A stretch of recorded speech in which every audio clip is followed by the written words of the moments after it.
Chapter 4. Aaron. I'm pretty sure I break every traffic rule there is as I head toward the hospital, but I don't care. I don't even plan to stop if a cop fires his lights behind me. He can follow me to the hospital and ticket me there. Nothing is going to stop me from seeing my dad, especially because I have no idea how bad it is. My mom just said come, which means pretty bad.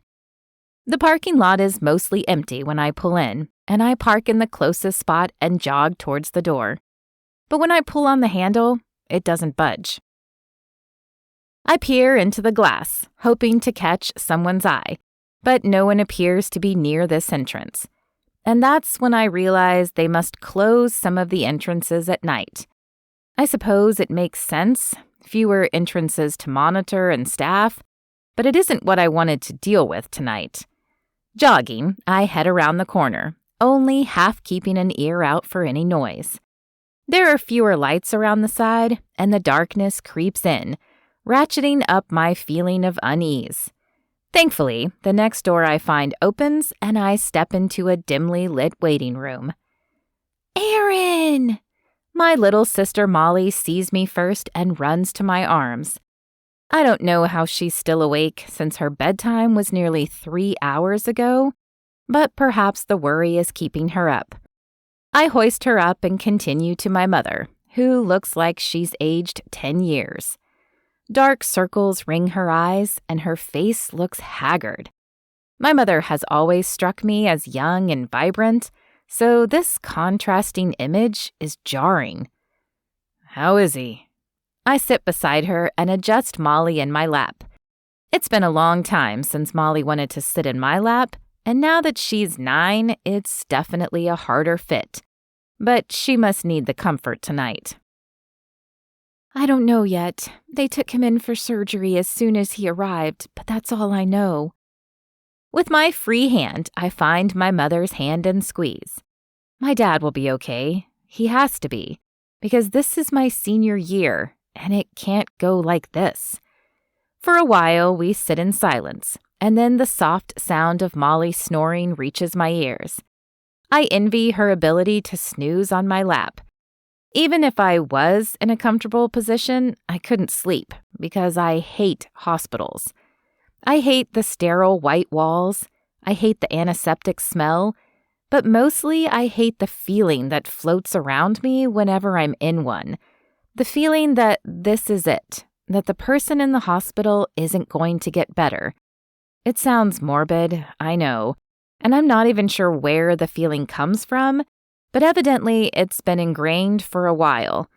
My mother told me that I refused to come to the hospital to see her when my sister was born because I was afraid she'd never come home if I did. So being in this hospital is wearing on me. You could take her back to the house and get some sleep, my mother says, but I shake my head. There's no way I'm leaving until I know my dad's going to be okay. Before she can say anything further, a doctor with sunken eyes and a weary expression comes out to us. "Mrs. Richards?" My mother stands, but she looks unsteady, as if her legs are wobbling beneath her jeans. "Yes, that's me. Is he okay?" The doctor nods. "I believe he will be, but it's going to be a long recovery. There were some internal injuries that we had to perform surgery on. His back is broken, as is his hip. He'll need to stay in the hospital for a little longer, but he should make a full recovery." Oh, thank goodness. Thank you.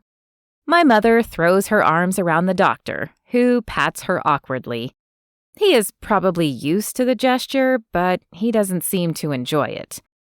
"You're welcome. He's still out of it right now, so my suggestion would be to go home, get some sleep and some decent food, and then come back tomorrow." My mother nods and wipes tears from her eyes. "Thank you. We'll do that." The doctor turns and disappears back into the depths of the hospital. "Mom, are we going to be able to afford Dad being in the hospital for that long and not working?" I don't mean to put an added burden on her, but it seems like it would be a massive amount of money, And while I'm worried about the family, I'm also ashamed to admit I'm thinking about college and how we're going to afford it now. We'll figure that out, honey. Don't you worry. We have insurance and savings, and I can take on some extra hours. I press my lips together, not wanting to say the thought bouncing around in my head, but knowing that I have to. I can too, Mom. I can get a job. I've never had to be one of those kids who works through high school, and it certainly wasn't on my plans for this year, but I can't not volunteer. She shakes her head. No, you have school to focus on and football. It's your last year, and you should be enjoying it. I'm not sure how I'm going to be enjoying it, knowing that my dad is going to need a long recovery. But maybe you can get a scholarship to help with college. We might have to dip into your college fund. Her face is pained as she says these words, as if she hates the mere fact that she has to utter them. Yeah, Mom, I can do that. I'm relieved that I won't have to get a job right away, but I have no doubt I'll have to before the year is up. Maybe it can be a super part-time one, like weekends only or something. I feel a pang of guilt at the thought. My dad won't be able to work for a while, my mom will have to take another job, and I'm relieved that I can continue my senior year as planned, doing as little as possible. What kind of son am I? Better yet, what kind of person am I? Molly stirs at that moment, and my mother shakes her shoulder to wake her more. Molly, honey, it's time to go home. Molly blinks and rubs her eyes. Is Daddy all better? No, but the doctor said he needs to stay in the hospital a little longer to heal, so we're going to go home and sleep. Do you want to come with me or with Aaron? I want to go with you. I'm not surprised or hurt by Molly's words. She's always been a mama's girl. When she was little, she wouldn't even let my dad help with things if my mother was around. That had gotten better in the last few years, but I can see that this is going to shake her up and probably regress her back for a while. Are you sure you've got everything, Mom? She nods. I'm sure. Go on home and get a shower and some rest. I know it's late, but maybe you can get enough sleep that you won't have to miss school. I'd hate for you to fall behind. My watch shows that it's after 2 a.m, so I don't know how successful that plan will be, but I simply give her a quick hug and then hurry for the door. I'm definitely glad to be escaping the confines of the hospital, no matter how late it is. When I get back to the house, I brush my teeth and then crawl into bed.